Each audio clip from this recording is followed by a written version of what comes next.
Ao longo dos séculos, surgiram relatos que desafiam nossa compreensão do mundo. Neste episódio, exploramos 13 enigmas que apagam as fronteiras entre a história e o mito. Pedras entalhadas que não deveriam existir, guerreiros que lutavam em transe, línguas que ninguém conseguiu decifrar e muito mais.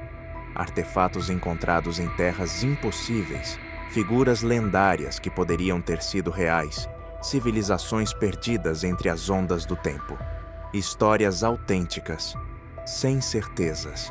Prepare-se para olhar para o passado com novos olhos, porque nada disso deveria ter acontecido, mas aconteceu. A Pedra Rúnica de Kensington. Em 1898, nos campos tranquilos do centro de Minnesota, um agricultor sueco, chamado Olof Öhman, desenterrou uma laje de pedra enquanto limpava seu terreno perto da pequena vila de Kensington. O que ele encontrou não era uma rocha qualquer. Era uma peça de granito retangular, com cerca de 76 centímetros de altura por 40 de largura, coberta por inscrições entalhadas em antigos caracteres rúnicos. Segundo Öhman, a pedra estava presa entre as raízes de uma árvore de tamanho médio, sugerindo que jazia ali, esquecida, há séculos. A presença de raízes entrelaçadas ao redor da laje reforçava a impressão de que a descoberta não era recente, mas o redespertar de algo muito antigo. Assim nasceu um dos mistérios mais desconcertantes da arqueologia norte-americana, despertando paixões, debates e ceticismo por mais de um século. A inscrição, cuidadosamente traduzida por especialistas em runas, parecia narrar a jornada de um grupo de exploradores nórdicos que no ano de 1362 teriam chegado ao coração do continente americano. O texto relatava uma expedição de homens que, após avançarem por rios e caminhos distantes, sofreram uma tragédia. 10 de seus companheiros partiram para o silêncio eterno, vítimas de um ataque ou de uma calamidade desconhecida. A pedra, segundo há de o relato, foi erguida como um monumento para honrar a sombra do que foram aqueles guerreiros. Se isso fosse verdade, a história das descobertas na América mudaria para sempre. Não apenas confirmaria que os vikings chegaram à América do Norte séculos antes de Colombo, como também significaria que eles avançaram milhares de quilômetros para o interior, até o que hoje é o meio-oeste dos Estados Unidos. Um fato que transformaria nossa compreensão sobre a exploração nórdica no Novo Mundo. Mas desde o início, a pedra gerou polêmica. O achado foi recebido com uma mistura de assombro e dúvida. Linguistas e historiadores analisaram cada traço rúnico em busca de pistas sobre sua verdadeira origem. Logo, sinais preocupantes surgiram. Especialistas apontaram inconsistências na gramática e o uso de palavras que não batiam com o nórdico antigo do século XIV. Em vez disso, as estruturas pareciam coincidir muito mais com os dialetos escandinavos do século XIX, a mesma época em que Öhman vivia em Minnesota. Essas observações levantaram suspeitas fundadas. Como seria possível uma inscrição medieval empregar uma linguagem moderna?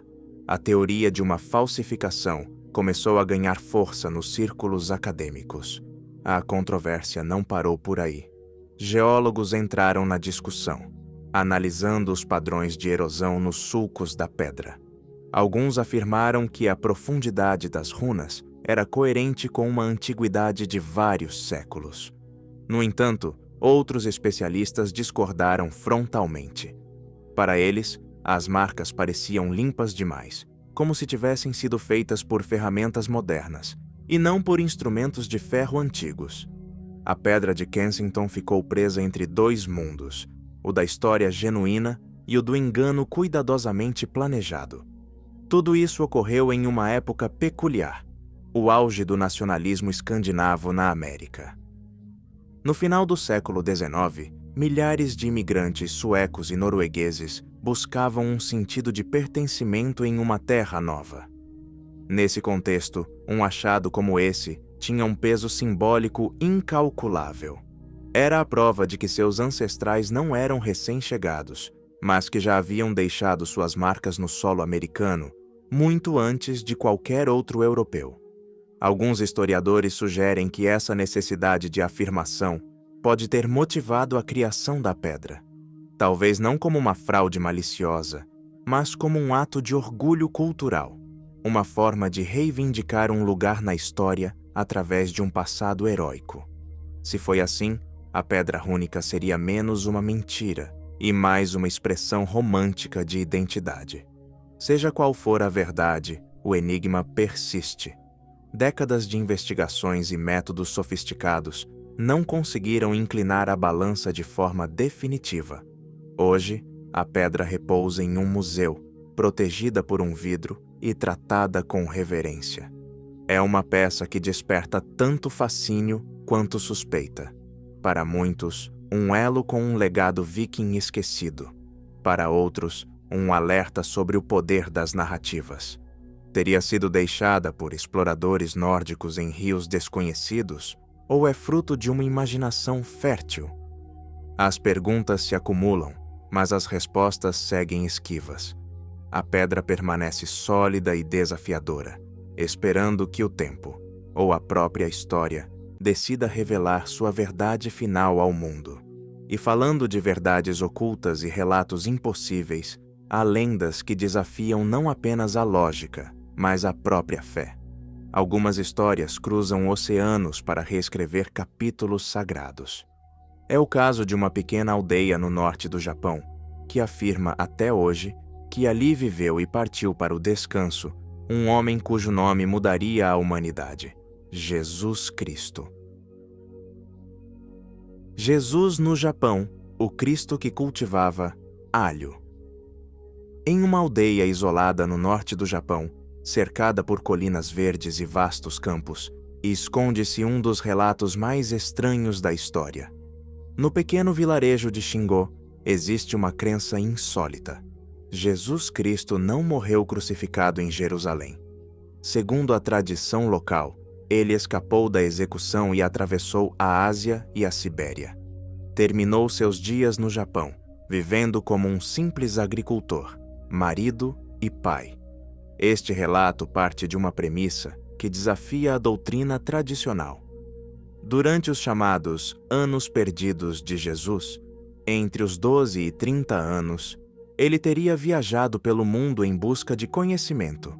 A lenda afirma que ele chegou ao Extremo Oriente, estudando teologia e medicina natural, com sábios e curandeiros. Viveu anos no Japão antes de retornar à Judéia para sua missão pública. Contudo, ao voltar, foi traído. A história toma um rumo dramático. Para salvá-lo, seu irmão mais novo, Izukiri, teria assumido seu lugar na cruz. Jesus fugiu novamente para o leste, cruzando desertos e montanhas até alcançar o Japão mais uma vez. Ali, estabeleceu-se definitivamente sob o nome de Daitenku Taro Jurai. Assentou-se em Shingo. Viveu de forma humilde, cultivando alho e levando uma vida serena. Casou-se com Miyuko, teve 3 filhas e partiu para o silêncio eterno aos 106 anos. Os moradores garantem que ele foi sepultado em uma tumba simples nas colinas, ao lado de outro monte que guardaria a orelha de Izukiri e uma mecha de cabelo da Virgem Maria, trazidas da Terra Santa. Esta versão não está em livros sagrados, mas em Shingo é parte da identidade local. É uma história transmitida com seriedade. Para eles, o Cristo histórico não terminou em uma cruz, mas em paz, como um deles. Lá, ele viveu uma vida longa. Não foi profeta nem figura pública. Foi um homem comum que escolheu o anonimato após escapar da morte. Quando chegou ao seu descanso final, foi enterrado sob um monte de terra cercado por madeira.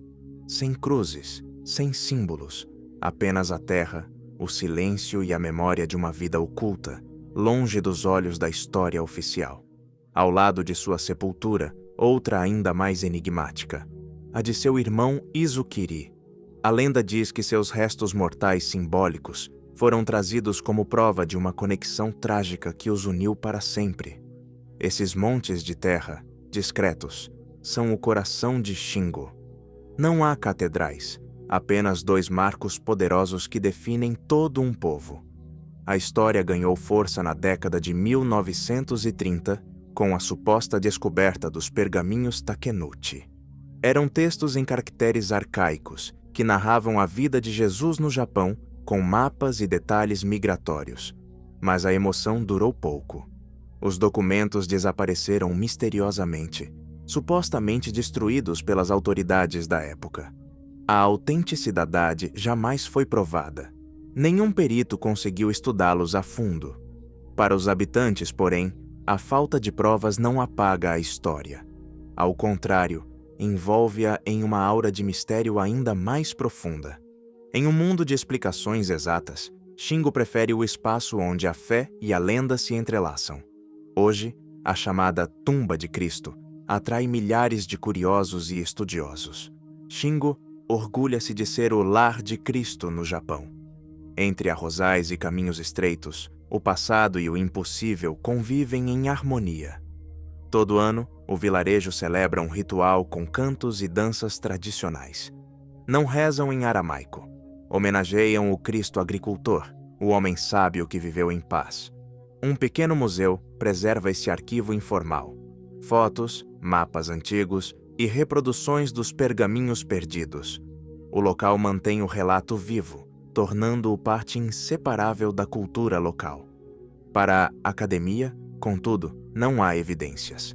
Sem registros antigos ou provas genéticas, historiadores veem a lenda como uma criação do século XX para fortalecer a identidade da região.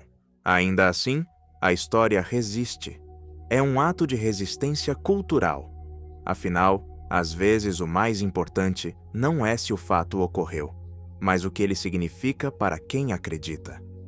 Shingo continua contando uma história que desafia a razão, mas não a imaginação. A figura do homem que veio do oeste continua caminhando, simbolicamente, entre os campos de alho. O fascinante aqui é o sincretismo, a fusão do sagrado com o doméstico. Um Cristo sem coroa de espinhos, mas com mãos calejadas e ferramentas de lavoura. É o desejo humano de trazer o divino para perto de casa. O anseio de que o sagrado tenha caminhado pelas mesmas montanhas e bebido do mesmo rio. Jesus foi um agricultor japonês? Provavelmente não. Mas a história criou raízes, rituais e um senso de pertencimento que ultrapassa a lógica. No topo da colina, um cartaz de madeira resume tudo. Aqui descansa Jesus Cristo, Salvador do mundo. Apenas o vento e uma história que se nega a morrer. A tumba segue ali, inalterável, aguardando que o tempo revele uma verdade que talvez não seja histórica, mas profundamente humana. Pois há lugares arrancados da história, como se tivessem pertencido à terra firme e depois sumido no abismo. Assim chegamos a outro mistério, uma massa de terra submersa no Oceano Índico, que pode ter sido um continente perdido. Seu nome é o Platô de Kerguelen, e sua história parece saída de um mapa que não existe mais. O Platô de Kerguelen, o continente que desapareceu sob o mar, nas profundezas do Oceano Índico, em uma região inóspita e longe de qualquer rota comum, onde os ventos açoitam sem descanso e as águas geladas permanecem quase inexploradas, jaz uma enorme massa de terra submersa. É o Platô de Kerguelen, uma formação geológica colossal que cobre mais de 500 mil quilômetros quadrados sob o mar. Para se ter uma ideia, esse número equivale ao tamanho da França ou do estado da Califórnia. A dimensão é impressionante, mas sua história é ainda mais profunda. Ao contrário de outras formações submarinas, o Platô de Kerguelen nem sempre esteve sob as ondas. Durante milhões de anos, grandes porções desta massa permaneceram erguidas, formando um território continental isolado. Hoje, apenas algumas ilhas restam na superfície. As ilhas Kerguelen, a ilha Heard e as ilhas MacDonald. Esses fragmentos escarpados e gelados, castigados por tempestades, são os últimos vestígios visíveis de um mundo geológico que desapareceu. A história do platô remonta a 130 milhões de anos atrás, no início do período Cretáceo. Naquela época, erupções vulcânicas massivas, alimentadas por uma anomalia térmica no manto terrestre, o chamado Ponto Quente de Kerguelen, começaram a erguer esta região do leito marinho. Conforme a lava fluía e se solidificava sobre uma base antiga de crosta continental, surgia uma estrutura híbrida. Nem uma montanha oceânica comum, nem uma plataforma continental típica. Algo único, nascido de processos oceânicos e continentais ao mesmo tempo. Por eras, este bloco permaneceu parcialmente exposto. Era uma ilha massiva, talvez uma corrente de terras cobertas por vegetação, lagos e montanhas. Fósseis encontrados em sedimentos da região, incluindo restos de árvores coníferas, sugerem que sua superfície era estável o suficiente para abrigar ecossistemas completos. Esta terra perdida serviu possivelmente como uma ponte natural entre os antigos fragmentos de Gondwana, Índia, Austrália, Antártida e Madagascar. Mas nada na Terra é imutável. Com o tempo, o platô de Kerguelen começou a afundar. As placas tectônicas se moveram. O calor interno que o sustentava se desviou e o peso das rochas vulcânicas provocou uma descida lenta e constante. A superfície foi tragada pelo mar, pouco a pouco, até sumir quase por completo sob as águas do Índico. Apenas os picos mais altos continuaram visíveis, transformados em ilhas remotas e desoladas. O que antes era terra firme, agora jaz no silêncio, a milhares de metros de profundidade. Seus contornos ainda são estudados e seus segredos alimentam debates entre geólogos. Estaríamos diante de um continente perdido ou de uma anomalia sem igual? O achado de rochas graníticas, material tipicamente continental, levou muitos especialistas a reconsiderarem Kerguelen, não apenas um platô vulcânico, mas um microcontinente que, pelos caprichos da Terra, terminou submerso. Uma Atlântida real, tangível, sem templos de coral, mas com provas concretas. Mesmo assim, nem todos aceitam o título de continente perdido. O termo exige critérios que Kerguelen não cumpre de forma indiscutível. Para muitos, a composição dominada por basaltos vulcânicos e o fato de estar totalmente submersa impedem o reconhecimento formal. Kerguelen seria, então, uma anomalia geológica, extensa demais para ser ignorada, mas heterogênea demais para se encaixar nos manuais.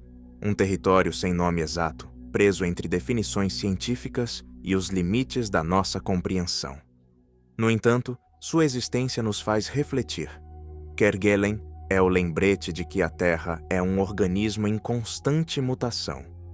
Ao longo de eras, o planeta moldou, ergueu e apagou suas próprias paisagens.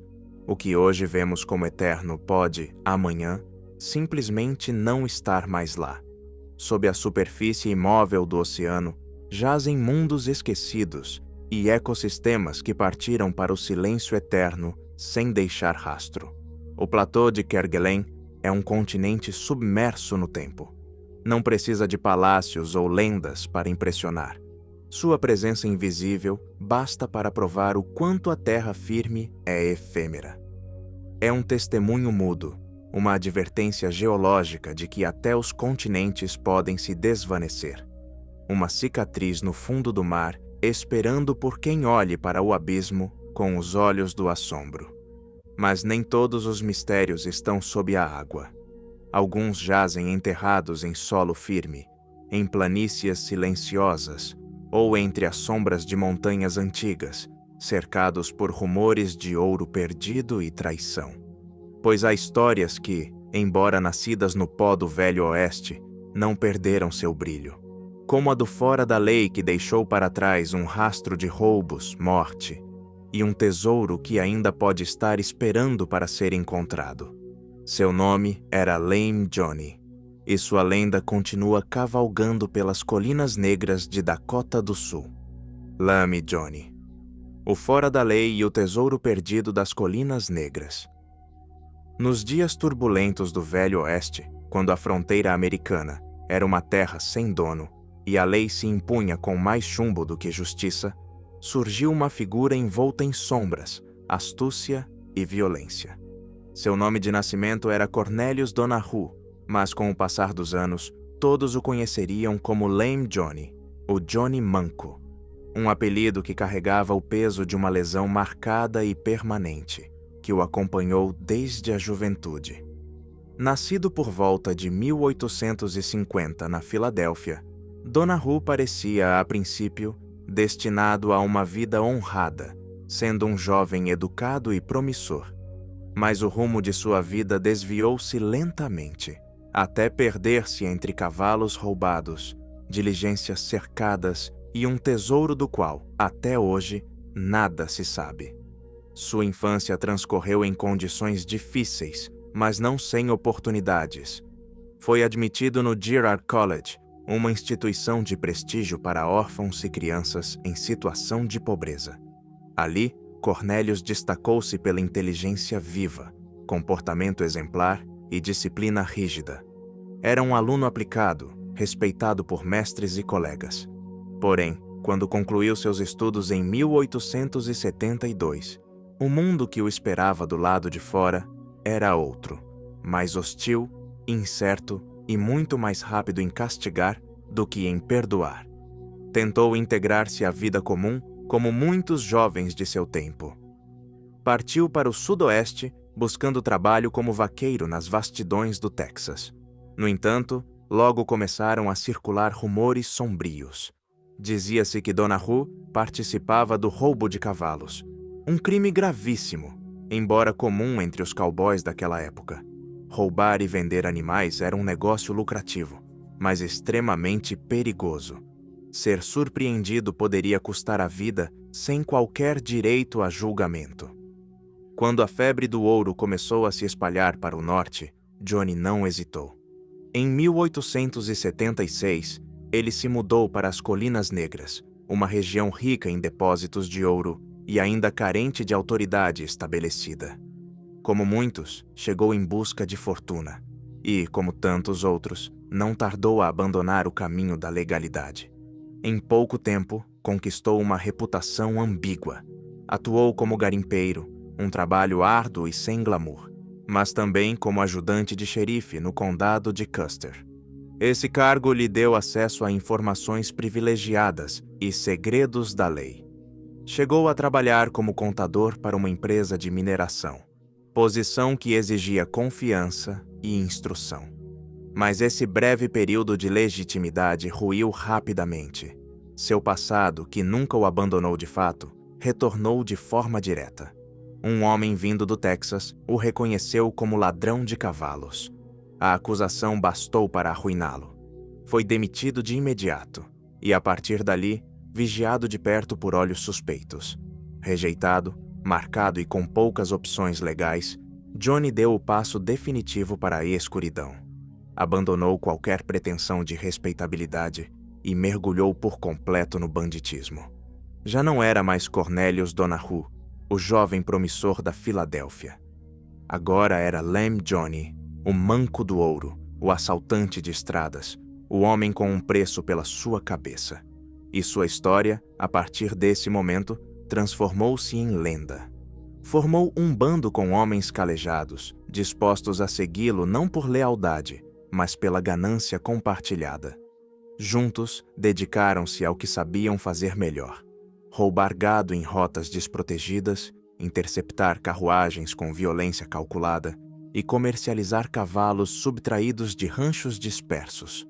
Operavam com eficácia brutal, utilizando trilhas secundárias e contatos dentro dos assentamentos mineiros, onde a lei chegava tarde, ou nunca chegava.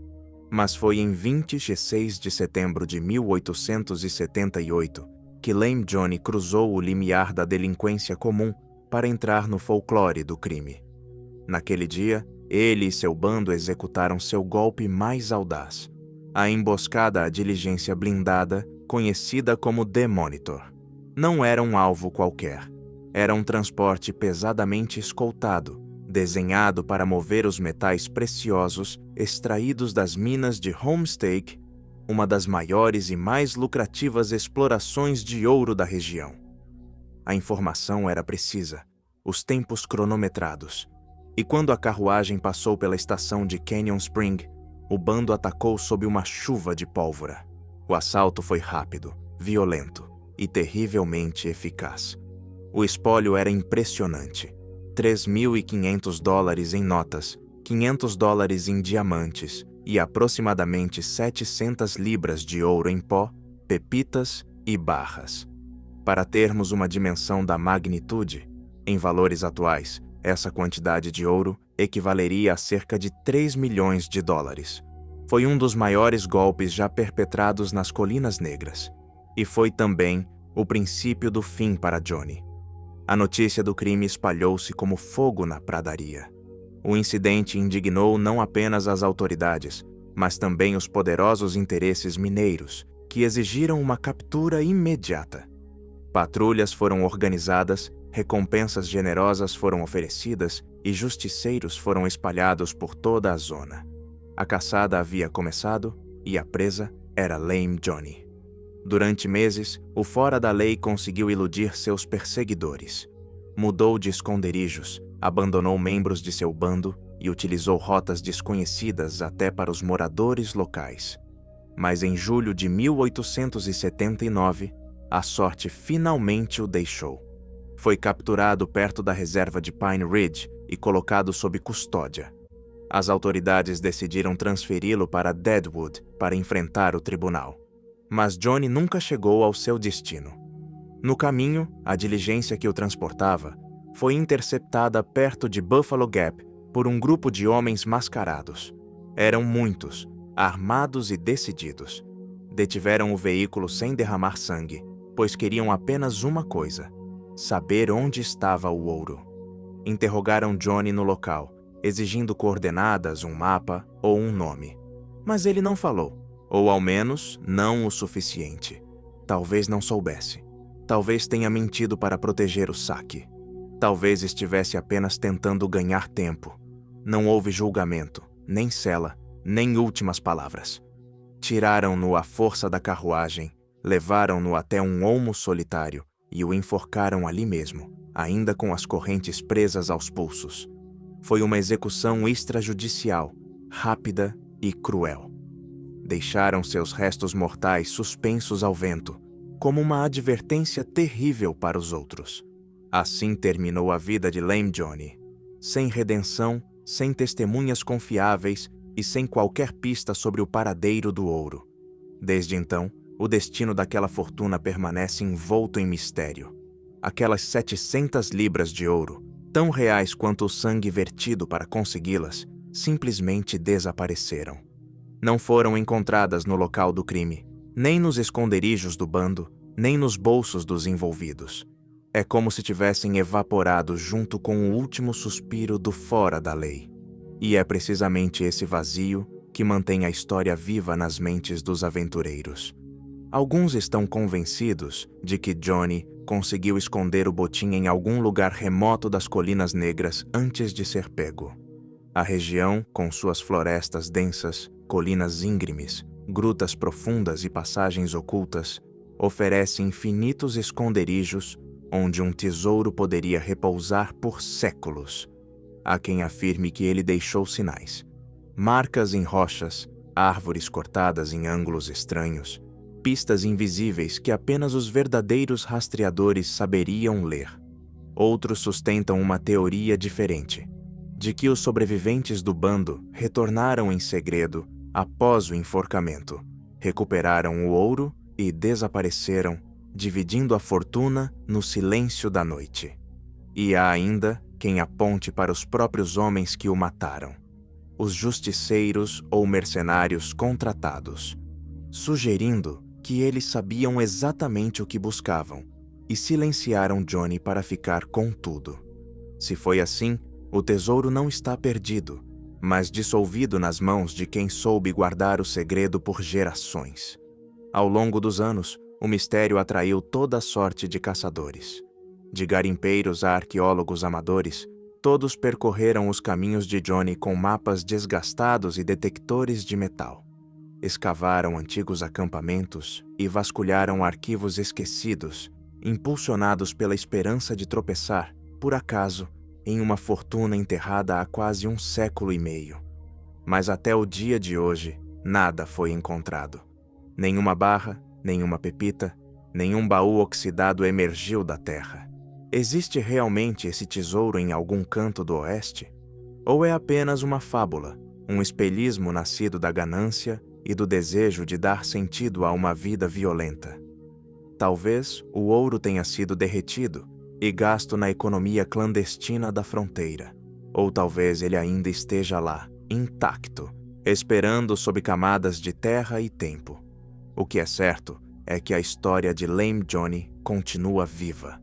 É contada ao redor de fogueiras, em pequenos museus e nas trilhas solitárias da Dakota do Sul.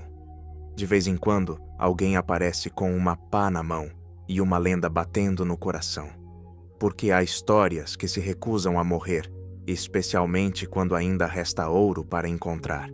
E nem sempre é o metal que brilha, mas o mistério que o envolve. Às vezes, o verdadeiro tesouro reside nas perguntas sem resposta e nos silêncios que sobrevivem ao tempo. O que é certo é que a história de Lame Johnny continua viva.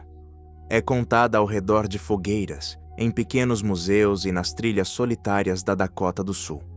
De vez em quando, alguém aparece com uma pá na mão e uma lenda batendo no coração. Porque há histórias que se recusam a morrer, especialmente quando ainda resta ouro para encontrar. E nem sempre é o metal que brilha, mas o mistério que o envolve. Às vezes, o verdadeiro tesouro reside nas perguntas sem resposta e nos silêncios que sobrevivem ao tempo. Mas nem todas as histórias ocultas do passado se desenrolam entre bandidos e diligências.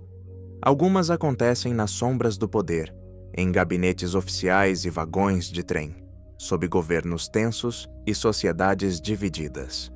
Em um Japão devastado pela guerra, 3 incidentes ferroviários abalaram o país no mesmo ano, semeando medo e suspeitas.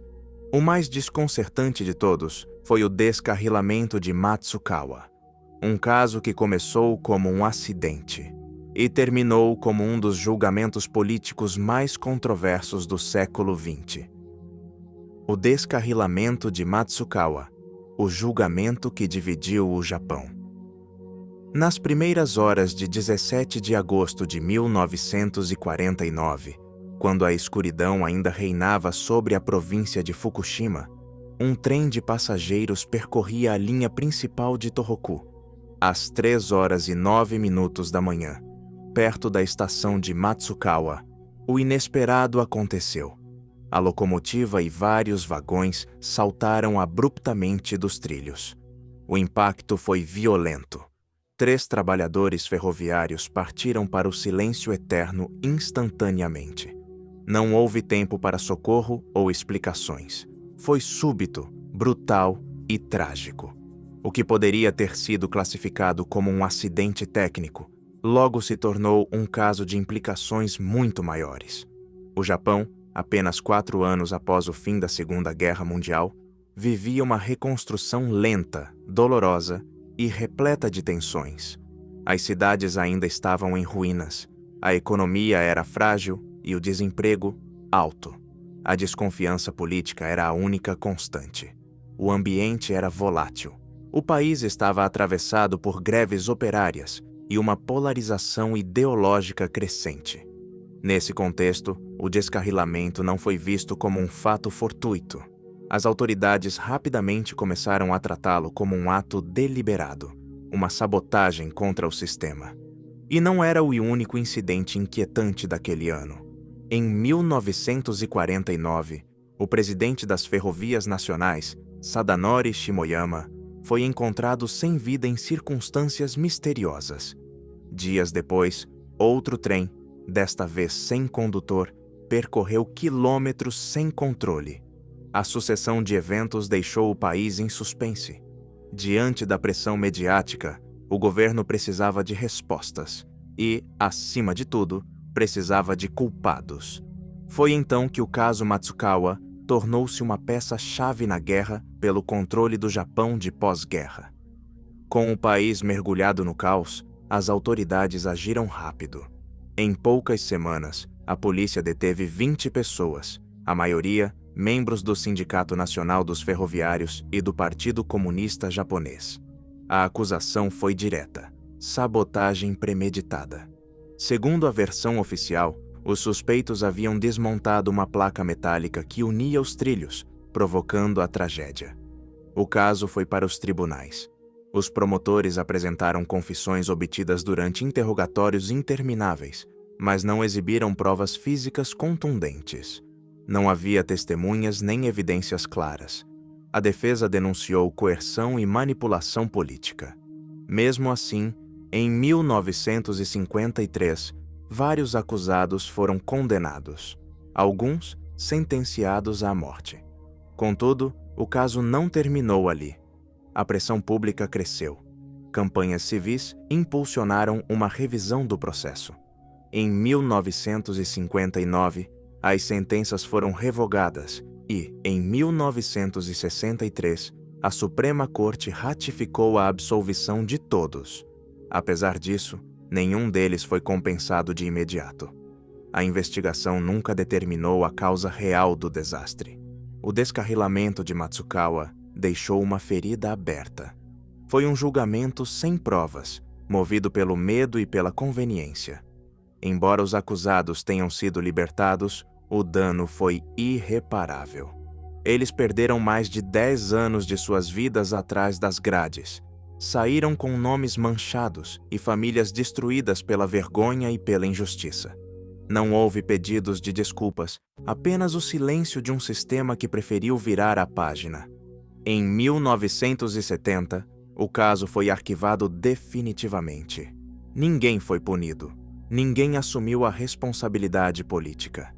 Sabotagem sindical, negligência técnica, manipulação estatal. Jamais saberemos.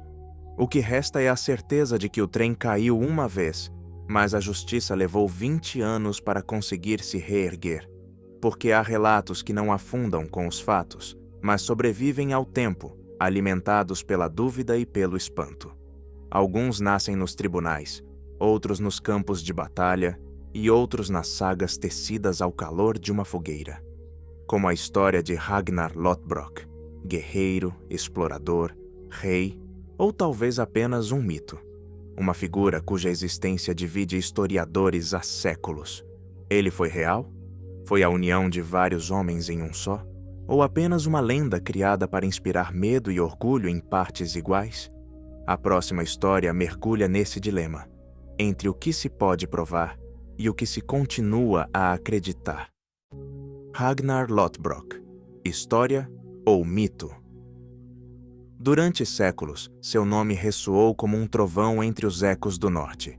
Ragnar Lothbrok, um guerreiro viking que, segundo as crônicas e lendas, saqueou Paris, aterrorizou as costas da Inglaterra, desposou nobres mulheres e encontrou seu fim de forma tão brutal quanto memorável.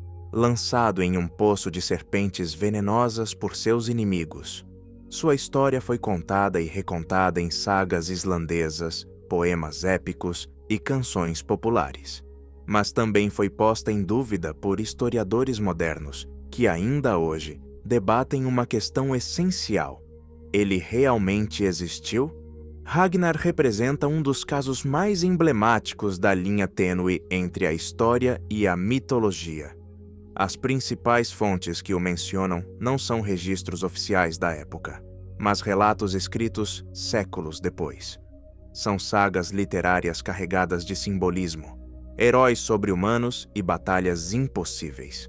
Nelas, Ragnar é filho de um rei sueco, um navegador intrépido e pai de uma prole lendária. Ivar, o Sem-Ossos, Bjorn Flanco de Ferro, Sigurd Cobra no Olho, Hvitserk e Ragnald. todos eles com suas próprias gestas, documentadas com maior ou menor certeza histórica. Segundo as sagas, Ragnar navegou junto a seus filhos em expedições que cruzaram mares bravios e rios distantes. Saqueou cidades, derrotou exércitos e enfrentou até criaturas fantásticas. Suas façanhas abrangem territórios da Escandinávia até o coração da França. Mas o episódio que realmente o transformou em lenda foi sua queda. Capturado pelo rei Ela de Nortúmbria, Ragnar foi executado de maneira cruel, lançado vivo em um poço repleto de víboras. Ele não implorou, não chorou. Em seu último suspiro, lançou uma profecia. Seus filhos vingariam sua morte com uma fúria devastadora. Aquela frase tornou-se uma promessa gravada a fogo na tradição viking. Um chamado à vingança, à honra e ao medo que seu nome ainda inspira. O verdadeiro desafio para os historiadores é separar o homem do mito.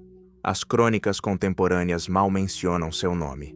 Elas falam, por outro lado, de seus supostos filhos, que lideraram o temido grande exército pagão que assolou a Inglaterra no século IX. Mas Ragnar, como figura central nesses documentos, simplesmente não aparece. E isso alimenta a dúvida. Alguns investigadores sustentam que Ragnar Lothbrok nunca foi uma pessoa real. Seria uma invenção poética, um arquétipo de guerreiro criado para dar unidade à história oral escandinava. Um herói que representa valores e símbolos coletivos, mais do que fatos comprováveis. Outros acreditam que houve um Ragnar real, mas que suas conquistas foram infladas e adornadas pelo tempo até se tornarem lendárias. Existe ainda uma terceira possibilidade, que Ragnar Lothbrok não fosse um nome, mas um título, um pseudônimo usado por vários chefes cujas ações acabaram fundidas em um só relato. Sob esta teoria, o personagem seria uma amálgama de figuras históricas. Fala-se de Reginherus, o líder que cercou Paris em 845, ou de Ragnar, caudilho que lutou na Irlanda. Ambos reais, ambos documentados, mas nunca identificados como Ragnar em vida. Assim, o nome Ragnar Lothbrok pode ser mais um receptáculo da memória coletiva do que um retrato fiel de um único homem. Uma figura moldada pela necessidade narrativa e pela fascinação medieval por heróis maiores que a vida. Um símbolo que transcendeu qualquer evidência concreta. Contudo, seu legado provou ser mais forte que a incerteza. As sagas nórdicas preservaram a identidade de um povo que, por séculos, não escreveu sua história com tinta, mas com a voz. Nelas, Ragnar não é apenas um personagem, é uma ideia. Representa a audácia de navegar para o desconhecido, a ferocidade na batalha e a busca implacável pela glória. Nele, condensa-se o espírito viking, indomável e expansivo. Hoje, sua presença se multiplicou na cultura global. Protagonista de séries, figura central em jogos e inspiração para romances. Sua imagem, de guerreiro tatuado, com pele curtida e espada no punho, gravou-se na mente coletiva. Apesar das dúvidas, Ragnar alcançou um status que muitos personagens históricos documentados jamais conhecerão. Ele foi real? Foi o eco de muitos homens? Ou apenas uma criação poderosa nascida da sede por grandes histórias? Não sabemos. E talvez nunca saibamos. Mas isso não importa tanto quanto parece. Porque o que define uma lenda não é se ela aconteceu, mas se ela perdura. E Ragnar perdura. Nos livros, nas telas e em cada canto do mundo, onde alguém ouve seu nome e se pergunta: e se fosse verdade? Porque há nomes e lugares que, embora envoltos em mistério, resistem ao esquecimento. Não pelo que se sabe deles, mas pelo que se oculta. Territórios mencionados em textos antigos, repletos de riquezas e exotismo, cuja localização exata se perdeu no tempo. Um dos mais enigmáticos é a Terra de Punt. Os egípcios a consideravam uma terra sagrada, fonte de tesouros naturais e símbolos divinos. Mas ainda hoje, milhares de anos depois, ninguém pode apontar com certeza onde ela ficava. Seria na Etiópia? Iêmen? Somália? O que sabemos é que Punt existiu na mente do Antigo Egito como uma terra de maravilhas, e isso basta para que sua lenda siga viva. A Terra de Punt, o paraíso perdido do Antigo Egito.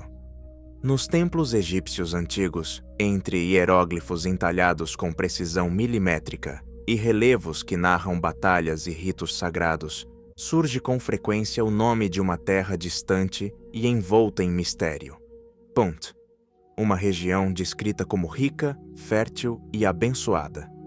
Para os egípcios, Punt era muito mais que um destino comercial. Era uma fonte mítica de abundância. O lugar de origem de produtos exóticos e valiosos, como incenso, mirra, ébano, ouro e marfim. Na imaginação do Egito Antigo, Punt representava o auge da opulência e a conexão direta com o divino. No entanto, diferente de outras regiões do mundo conhecido, Punt nunca foi localizada com exatidão nos mapas antigos ou em descobertas modernas. Não deixou vestígios físicos óbvios, nem cidades que pudéssemos identificar, nem monumentos que contassem sua própria história.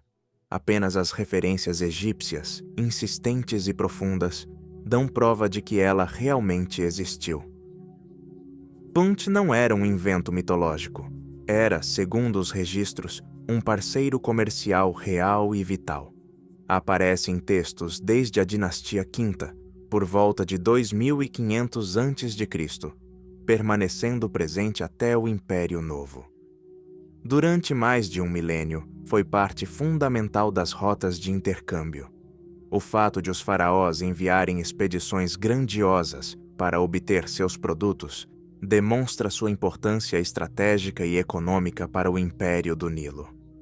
A mais célebre dessas missões foi organizada pela rainha faraó Hatshepsut, uma das figuras mais poderosas que o mundo já conheceu. No século XV a.C., a jornada foi gravada com luxo de detalhes nos muros do templo de Deir el-Bahari, em Luxor. Ali se narra como uma glória nacional a viagem em direção a Punt, o recebimento por parte de seus governantes e o retorno triunfal da frota egípcia, carregada de tesouros naturais e aromas intensos. Essas representações mostram casas erguidas sobre estacas, árvores de mirra arrancadas com suas raízes para o replantio e animais nunca antes vistos no Egito. Tudo indica que Punt era uma região organizada, com um governo próprio e recursos vastos. Não era apenas um porto, era uma civilização ativa que mantinha relações diplomáticas com o maior poder de seu tempo. Apesar dessa evidência clara, a localização exata de Punt segue sendo um dos maiores enigmas da egiptologia. Durante séculos, pesquisadores tentaram situá-la no mapa, guiando-se por descrições geográficas e rotas de navegação. Mas o consenso nunca chegou. Alguns estudiosos sustentam que Punt ficava na atual Somália ou Eritreia. Outros apontam para o interior, no Sudão do Sul ou na Etiópia.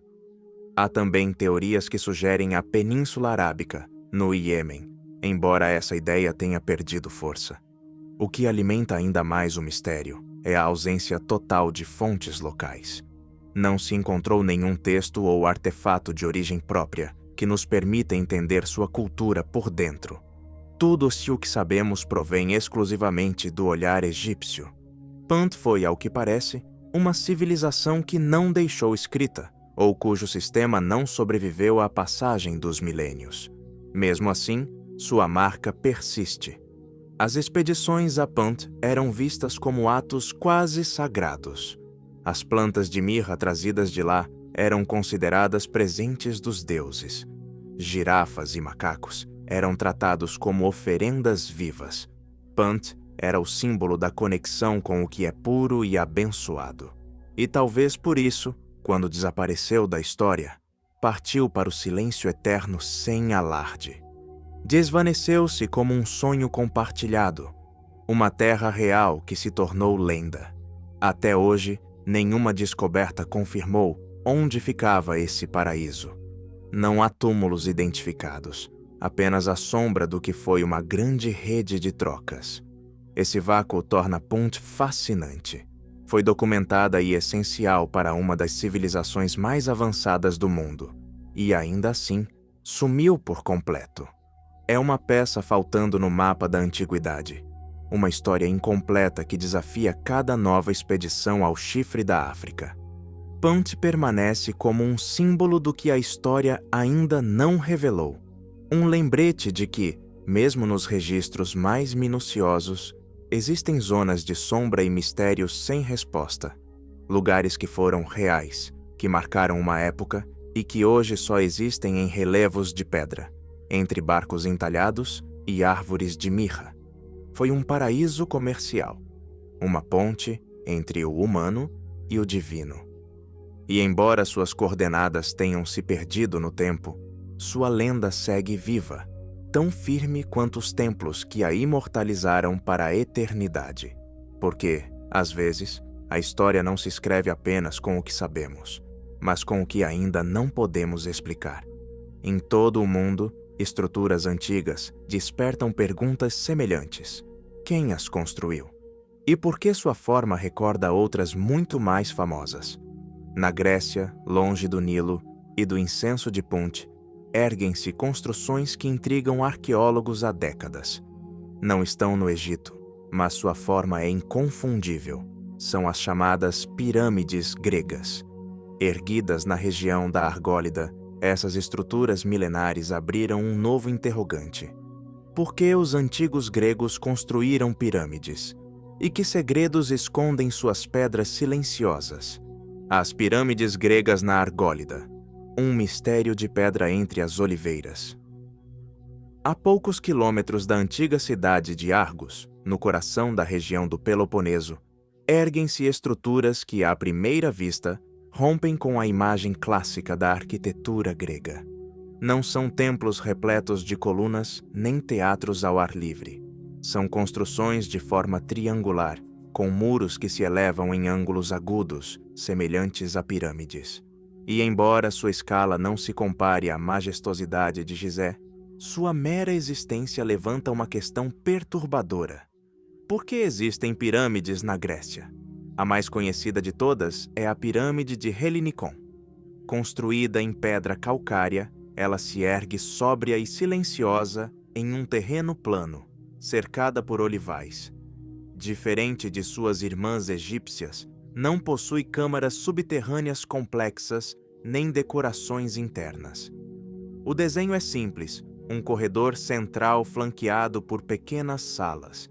Não há sinais claros de que tenha servido como morada para o silêncio eterno, nem inscrições que revelem seu propósito original.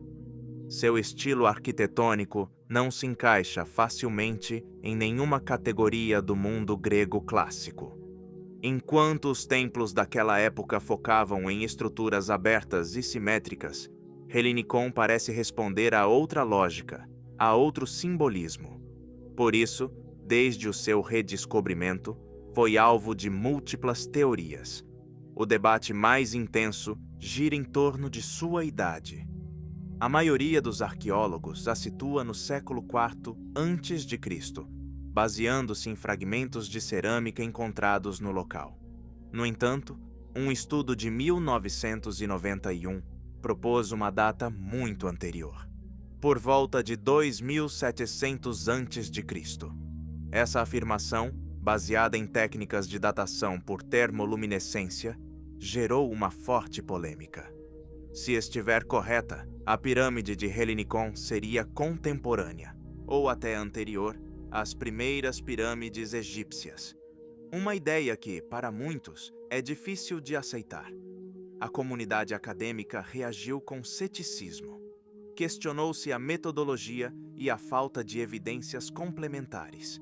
A proposta foi, em grande parte, descartada, mas nunca totalmente refutada.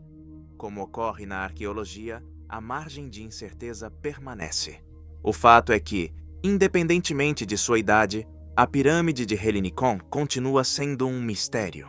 Sua forma, seu isolamento e sua aparente falta de função funerária fazem dela uma anomalia na paisagem grega.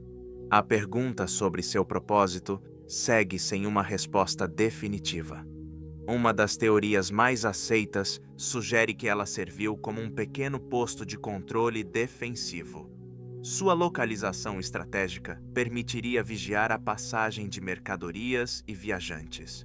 Uma função prática, mas sem provas conclusivas. Outra possibilidade aponta para um uso cerimonial. Alguns investigadores notaram que a orientação da estrutura pode ter relação com fenômenos astronômicos. A pirâmide seria, então, um marcador solar ou um calendário primitivo. Alinhamentos com o solstício de verão poderiam ter um valor simbólico ou agrícola para as comunidades da região. No entanto, essas ideias seguem no campo da especulação. O que torna o mistério ainda mais denso é que Helinicon não está sozinha. Na região da Argólida, foram identificados vestígios de pelo menos outras 2 estruturas piramidais, hoje em ruínas. Isso sugere que, em algum período, esse tipo de arquitetura teve relevância local. A escassez de exemplos e a falta de registros impedem a reconstrução exata do seu contexto, mas reforçam a ideia de que não foi um caso isolado. Essas construções, embora modestas se comparadas às do Egito ou da Mesoamérica, trazem questionamentos profundos. Teria a forma piramidal sido uma invenção recorrente por razões práticas? Ou existiram contatos culturais indiretos que espalharam essas ideias? Ninguém sabe ao certo. O que resta claro é que estas pirâmides gregas, silenciosas e afastadas, continuam desafiando o relato tradicional da história. Elas nos lembram que o passado ainda guarda segredos e que, mesmo no coração do mundo clássico, existem enigmas que não batem com o que acreditávamos saber. A ausência de uma conexão provada entre culturas não impede que a forma piramidal tenha surgido repetidamente. É como se a humanidade, em pontos distintos do globo, tivesse chegado à mesma conclusão, de que erguer muros em triângulo não oferecia apenas estabilidade, mas um vínculo simbólico com o céu e com a eternidade. Talvez por isso as pirâmides despertem tanto assombro. São declarações. E no caso de Helinicon, a declaração não é de poder imperial, mas de persistência, de presença. Ali, no silêncio rural do Peloponeso, a pirâmide continua de pé. Cada pedra ajustada e cada ângulo talhado contam uma história que ainda não compreendemos totalmente. Uma história de conhecimento técnico e de um pensamento que ainda intriga os especialistas. A pirâmide de Helinicon não precisa competir com as maravilhas do mundo. Seu valor está na pergunta não resolvida que flutua sobre ela como sua própria sombra ao entardecer. O que os antigos realmente sabiam? Que nós ainda estamos tentando descobrir.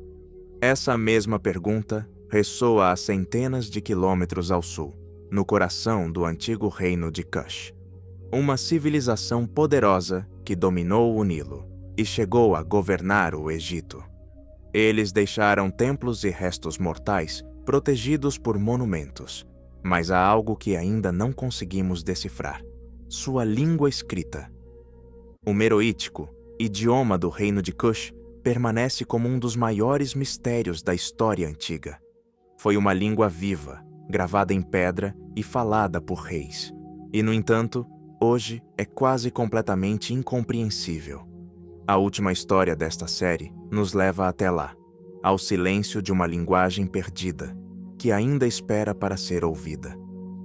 A língua cuxita do reino de Kush, o mistério não traduzido do Nilo. Nas areias do atual Sudão, ao sul do Egito, floresceu por séculos uma civilização tão poderosa quanto enigmática, o reino de Kush. Com capitais como Napata e Meroe, eles dominaram vastas regiões do Vale do Nilo. Estabeleceram rotas comerciais com o Mediterrâneo e o Mar Vermelho. Por um período notável, governaram o Egito como faraós.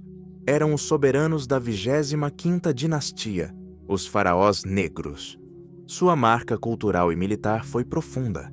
Mas além dos templos e das pirâmides de Meroe, que ainda desafiam o deserto, os cuxitas deixaram um legado mais silencioso: sua língua escrita. Um idioma que 2000 anos depois resiste à compreensão moderna. Este é o meroítico. Foi usado do século III a.C. ao século IV depois de Cristo. Adotou duas formas: a hieroglífica, para contextos sagrados e monumentais, e a cursiva, para fio por a vida cotidiana e documentos em papiro. Através delas, os cuxitas registraram nomes, preces e leis. Essas inscrições foram encontradas em seus altares e lugares de descanso eterno.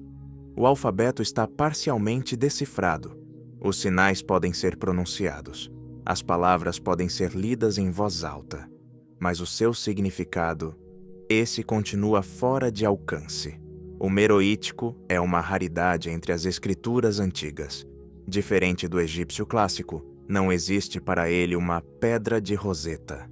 Não há um texto bilíngue que sirva de chave, e isso complica tudo. Apesar do esforço de linguistas desde o século XIX, a gramática continua um enigma.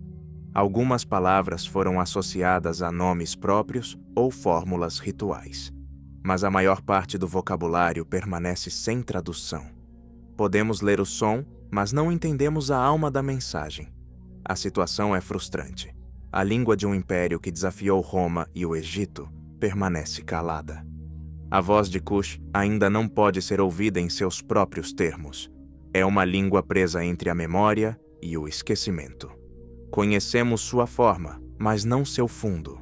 E até que a decifremos, a história desse reino estará incompleta, esperando que uma nova prova revele o que esses signos tentaram dizer do coração do deserto. Esse muro linguístico não impede apenas o conhecimento de fatos administrativos.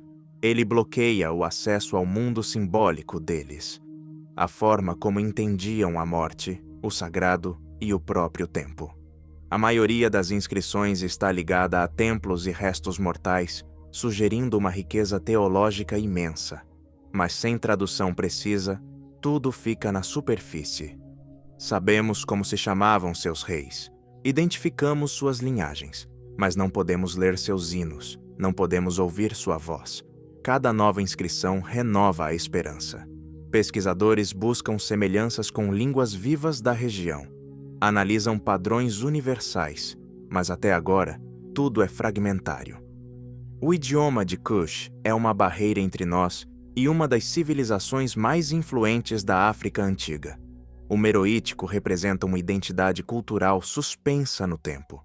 Seu desaparecimento sem tradução deixa um vazio na narrativa global. Cada estela que não podemos ler é uma página arrancada do passado. Hoje, com inteligência artificial e métodos avançados, as chances aumentam. Mas o progresso é lento. Não basta saber o som do signo. É preciso uma intuição que reconstrua o contexto perdido. Enquanto isso, o meroítico espera, gravado na pedra. É um dos últimos idiomas escritos da humanidade ainda não decifrados. Sua persistência é um aviso. A história se perde quando se apagam as línguas que nomeavam o mundo. Sem linguagem, uma civilização para de falar, e o mundo deixa de escutá-la. E, no entanto, há vezes em que a linguagem não faz falta, onde o que se transmite não são palavras, mas atos extremos, olhares selvagens e gritos no meio do combate. Em outras latitudes e tempos distintos, os vikings deixaram uma marca diferente, não através de escrituras incompreendidas, mas através do terror puro. Entre eles, existia uma figura temida por inimigos e aliados: o Berserker, guerreiros que, segundo as crônicas, lutavam possuídos por uma fúria ritual, com força sobre-humana e sem sentir dor. Vestiam peles de urso ou lobo. Entravam em transe antes da batalha e tornavam-se, literalmente, feras humanas. Eram apenas soldados sob efeito de substâncias? Ou portadores de uma tradição xamânica que desafiava a lógica? A nossa próxima história nos leva ao mundo deles, a mente do Berserker e a escuridão de seus ritos. Os Berserkers Vikings e sua fúria ritual, quando o guerreiro se tornava fera. A transformação do Berserker não era improvisada, nem espontânea. Era cuidadosamente provocada. O guerreiro precisava despir-se de sua identidade humana para assumir outra, mais antiga e primitiva. Seu treinamento não incluía apenas o manejo de lâminas ou técnicas de combate, mas o domínio absoluto do corpo e da mente. Jejum prolongado, isolamento na natureza, exposição ao frio extremo e o uso controlado de substâncias. Tudo parte de um processo desenhado para romper a barreira entre o homem e a fera. Não se tratava meramente de perder o controle. O objetivo era canalizar um estado alterado de consciência para um propósito específico: aniquilar o inimigo. O transe do Berserker era funcional, quase tático. No campo de batalha, seus ataques eram tão rápidos e ferozes que os adversários não conseguiam responder com lógica ou estratégia. O terror psicológico que geravam bastava, muitas vezes, para romper as linhas inimigas antes mesmo do primeiro choque real. Os relatos mencionam que os Berserkers eram difíceis de deter, mesmo após o fim do combate. Sua fúria não desaparecia de imediato. Alguns levavam horas para se acalmar. Outros atacavam sem distinguir entre aliados e inimigos. Por isso, em tempos de paz, eram tão temidos quanto respeitados. Não eram vistos apenas como soldados, mas como homens tocados por uma força selvagem que podia tornar-se incontrolável a qualquer momento. Com a cristianização do norte da Europa, a figura do Berserker caiu em desgraça. O que antes era visto como poder espiritual tornou-se sinal de loucura ou heresia. As leis medievais passaram a proibir suas práticas, e os registros começaram a tratá-los como ameaças sociais, e não mais como heróis de guerra.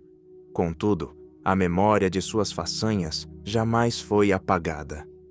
As sagas os preservaram como personagens extremos, destruidores implacáveis, mas também símbolos de uma conexão perdida com a natureza, com o instinto e com o sagrado animal.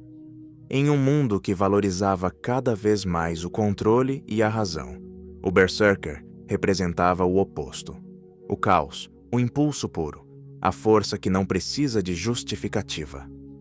Hoje, a imagem do Berserker sobrevive como arquétipo. Está na literatura fantástica, nos jogos e no cinema. Mas sua origem é mais profunda que qualquer ficção. É o eco de uma tradição que entendia o combate não apenas como luta física, mas como um rito de transformação. Uma passagem breve e violenta em que o homem, por um instante, tornava-se algo mais ou algo menos. O Berserker não foi apenas um soldado exaltado, foi a personificação de um ideal ancestral que hoje mal podemos imaginar: a fusão total entre homem, animal e mito. Sua existência, histórica ou simbólica, aponta para uma visão de mundo onde o guerreiro lutava com a alma, canalizando forças que o conectavam ao selvagem e ao irracional. Embora as sociedades modernas tenham abandonado os ritos de sangue e transe, essa figura perdura porque toca uma fibra profunda em nossa memória coletiva. Lembra-nos que, em algum ponto da história, a força bruta era uma forma de conexão com algo maior, que o corpo podia ser um templo, mas também uma arma, um canal e um ritual. E embora essa história tenha tentado relegá-lo ao folclore, sua silhueta ainda se destaca, com peles de urso ao vento e olhos acesos, na fronteira turva entre o humano e o animal. Porque o Berserker é um reflexo atávico daquilo que todos carregamos: a capacidade, ou o temor, de perder o controle e deixar que o mais antigo em nós assuma o comando. Pois o Berserker representa esse momento em que a realidade se distorce, quando a percepção do mundo se transforma por ritual ou fúria. E essa ideia, a de enxergar algo que não está lá, ou não como acreditamos, não é exclusiva dos campos de batalha vikings. Na Europa medieval, outro fenômeno desconcertante invadiu castelos e mosteiros. Uma ilusão, uma crença estranha que levou nobres a se convencerem de que seus corpos eram feitos de vidro. Assim começa a nossa 11ª história. Um episódio esquecido da história médica e cultural do Ocidente, onde a fragilidade não era apenas emocional, mas imaginada como física, onde a mente distorcia a matéria e o impossível parecia tão real quanto o aço. A ilusão do vidro na Europa medieval. Quando o corpo se cria frágil como cristal. Na penumbra da Europa medieval e renascentista, quando a mente humana ainda cambaleava entre a fé, a superstição e uma ciência que mal ensaiava seus primeiros passos, emergiu um fenômeno tão estranho quanto perturbador. Pessoas convencidas de que seus corpos eram feitos de vidro. Essa crença, longe de ser uma metáfora poética, era um medo concreto. Um pavor absoluto vivido por aqueles que sentiam a própria carne tornar-se transparente e quebradiça. O delírio do vidro, que hoje compreendemos como um profundo tormento da mente, afetava sobretudo a nobreza e a elite intelectual. Não eram camponeses iletrados, mas cortesãos, eruditos e até monarcas. Eles acreditavam literalmente que eram frágeis como o cristal mais fino. Alguns temiam que suas pernas se estilhaçassem ao menor toque. Outros sentiam que suas entranhas eram ocas e prontas para romper. Caminhavam com extrema cautela, evitavam abraços, fugiam de qualquer contato. Viviam sob o terror constante de desmoronar, como uma taça preciosa que cai ao chão e se perde para sempre. O caso mais célebre foi o de Carlos VI da França. Durante suas crises, o rei ordenava que suas roupas fossem reforçadas com hastes de ferro. Ele precisava de uma armadura para proteger seu corpo de cristal. Seu medo não era encenação. Era um abismo que o dominava. E embora estivesse cercado pelos melhores conselheiros, ninguém conseguiu libertá-lo totalmente dessa angústia transparente. Este delírio foi documentado em diversas cortes europeias entre os séculos XIV e XVII. Para nós, parece incompreensível, mas fazia sentido dentro do mundo simbólico da época. O vidro era um material novo, quase mágico, belo, mas mortal se quebrado. Crer-se feito de vidro era a manifestação de um medo profundo de perder a integridade e o controle.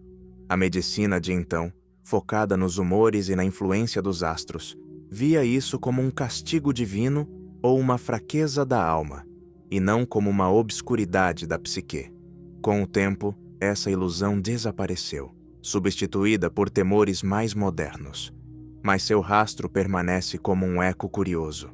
Uma era em que o corpo podia sentir-se tão frágil quanto o espírito. A ansiedade tomava a forma de um cristal prestes a estilhaçar. A ilusão do vidro foi, em essência, um espelho deformado da condição humana. O desejo de ser visto com clareza, mas também o pavor de ser vulnerável diante do julgamento alheio. O corpo de vidro era indefeso diante do peso do próprio pensamento. Não surpreende que os mais afetados fossem figuras de poder, cercadas de protocolos e expectativas sufocantes. Homens que não podiam falhar e que acabaram sentindo-se tão frágeis quanto o símbolo que os obcecava. Hoje, não tememos mais nos quebrar em pedaços de vidro, mas falamos de ansiedade, exaustão e colapso.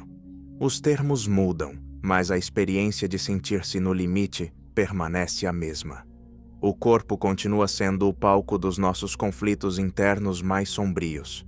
A ilusão do vidro nos ensina que a mente pode moldar o mundo até torná-lo real, e que a história está cheia de pessoas que, embora nunca tenham se partido por fora, viveram como se estivessem prestes a quebrar por dentro. Essa capacidade de distorcer a realidade e habitar mundos paralelos não é exclusividade do delírio. Desde os tempos mais remotos, culturas inteiras sonharam com espaços perfeitos e inalcançáveis. Utopias que marcaram o desejo humano por refúgio e paz absoluta. Na antiguidade grega, esse lugar tinha um nome: Hiperbórea, uma terra mítica ao norte do mundo conhecido, onde o sol nunca se punha e os homens viviam em harmonia com os deuses.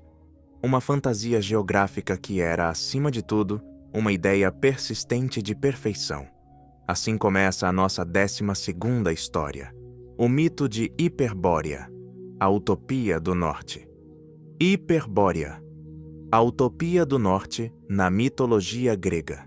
Muito antes de existirem mapas precisos e fronteiras modernas, o mundo conhecido pelos gregos era cercado por um mistério tão vasto quanto o mar. E além desse mistério, para lá do frio, do vento norte e das terras bárbaras, diziam existir um lugar onde o sol nunca se punha, onde os homens viviam em paz, sem doenças ou guerras. Chamavam-no de Hiperbórea. O próprio nome significa além de Bóreas, o vento norte. Para os gregos, Bóreas trazia o inverno, o rigor e a agitação do mundo. Mas por trás dele, no ponto mais remoto do planeta, estava a promessa do oposto: a calma, a luz e a eternidade. Hiperbórea era muito mais que um ponto cardeal. Era uma utopia. Relatos antigos falavam de uma terra de dias eternos e estações suaves. Nela, os homens, os hiperbóreos, viviam em harmonia absoluta. Adoravam Apolo, o deus do sol e da perfeição. Diz a lenda que ele mesmo abandonava seu santuário, em Delfos todos os anos, para viajar até aquela região distante. Lá, ele descansava e celebrava ritos que nenhum mortal jamais poderia testemunhar. Não havia leis, pois não havia crime. Não havia médicos, pois não havia doença. E quando chegava a hora de partir, os hiperbóreos simplesmente se dissolviam na luz, sem dor ou lamento. Era uma civilização ideal, impalpável, suspensa entre o mito e a esperança. Geógrafos tentaram localizá-la, além da Sítia, perto do Círculo Polar, em uma ilha distante, ou até nas nuvens. Para Heródoto, era um enigma. Para Píndaro, um símbolo de perfeição. Para os neoplatônicos, uma metáfora da alma em paz. Com o passar dos séculos, alguns a identificaram com Atlântida, com Tule ou com civilizações perdidas no gelo. Mas a verdade é que Hiperbórea nunca esteve em um mapa. Estava no horizonte da imaginação. Era um reflexo invertido do mundo grego.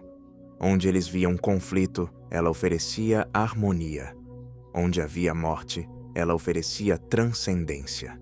Não era apenas um lugar idealizado, era um destino espiritual. Embora nunca tenham encontrado evidências concretas de sua existência, a ideia persistiu. Porque cada povo precisa de uma terra sonhada.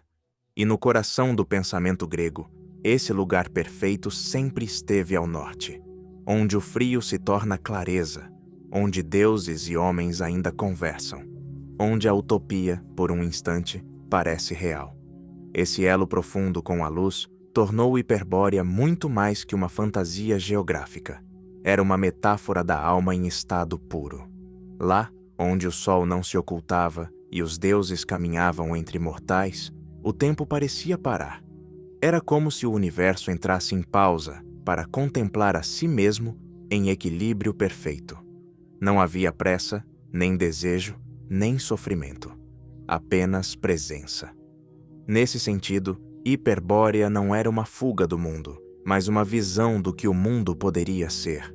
Uma terra onde a existência não era uma luta, mas uma celebração constante. Onde o homem não precisava conquistar nem construir nada, pois tudo já estava em equilíbrio. Essa ideia poderosa atravessou séculos e ecoou em muitos outros imaginários. Filósofos, poetas e místicos viram nela o retorno a uma origem perfeita. Como ocorre com todo mito que resiste ao tempo, sua verdade não dependia de provas físicas, mas de sua necessidade simbólica.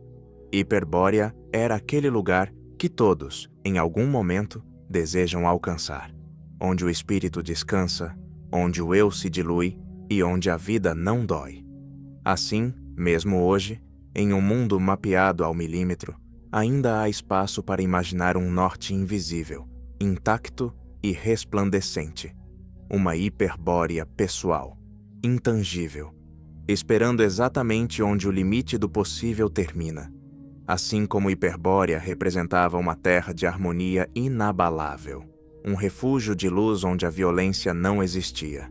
A história que segue nos leva ao extremo oposto, a uma região real, quente e árida, onde a natureza mostrou um de seus rostos mais sombrios e cruéis. Pois se Hiperbórea era a utopia impossível, Tsavo foi, por um tempo, um pesadelo absolutamente real. Assim começa a última história, a dos leões devoradores de homens de Tsavo, no coração do Quênia colonial. Um episódio brutal e fascinante, que mistura medo, mito e realidade em partes iguais. Os leões devoradores de Tsavo. O terror sob o sol africano.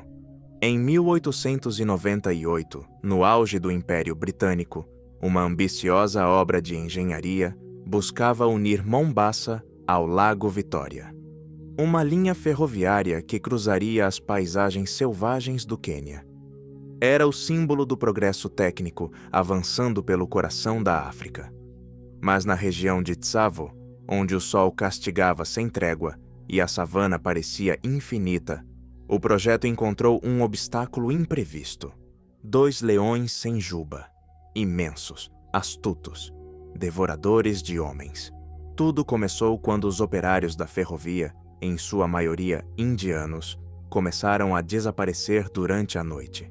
Alguns eram arrancados de suas tendas enquanto dormiam. Outros simplesmente não retornavam do campo. Logo, o medo se espalhou como uma praga.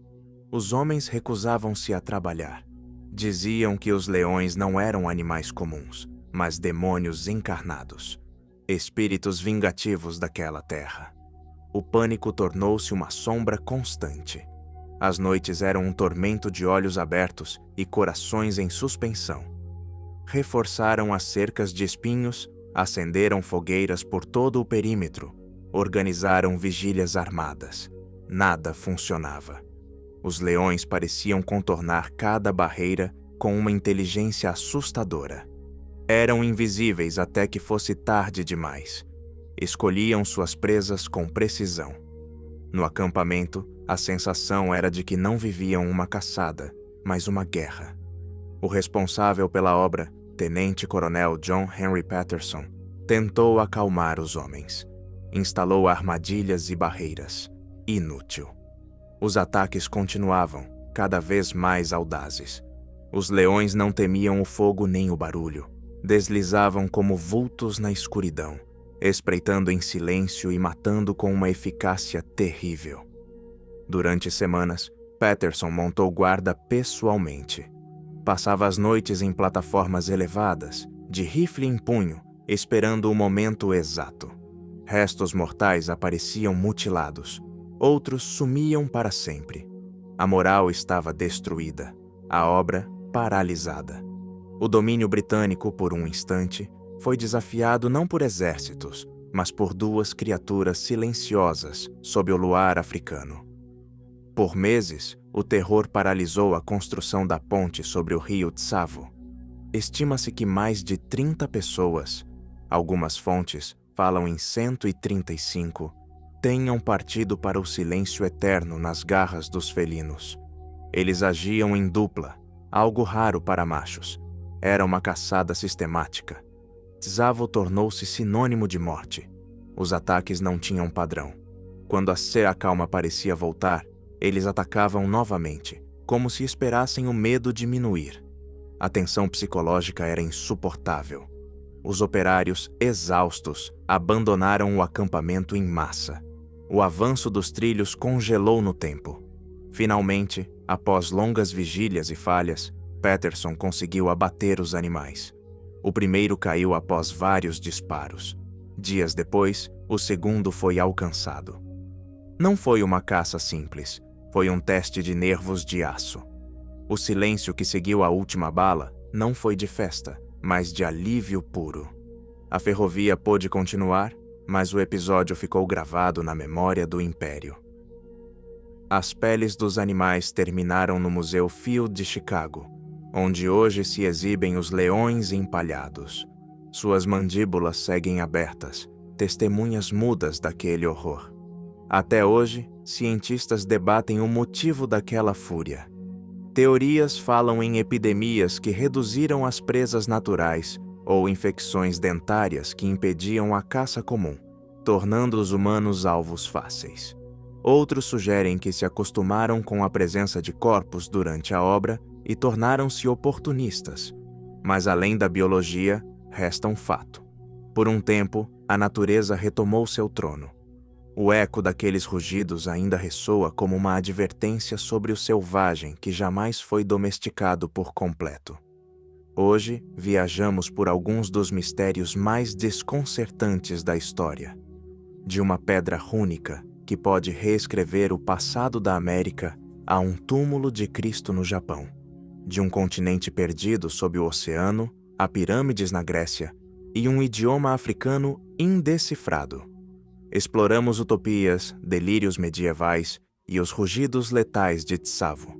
Se você gostou deste conteúdo, inscreva-se no canal para não perder os próximos episódios repletos de história, mitos e enigmas do mundo. Deixe nos comentários qual dessas histórias mais te surpreendeu. Acredita que alguma delas tenha uma explicação que ainda não conhecemos? E se você acha que isso pode interessar a alguém, compartilhe agora mesmo. Talvez você seja quem desperte em outros a curiosidade pelo que a história ainda não resolveu. Obrigado por me acompanhar nesta jornada. Nos vemos no próximo episódio.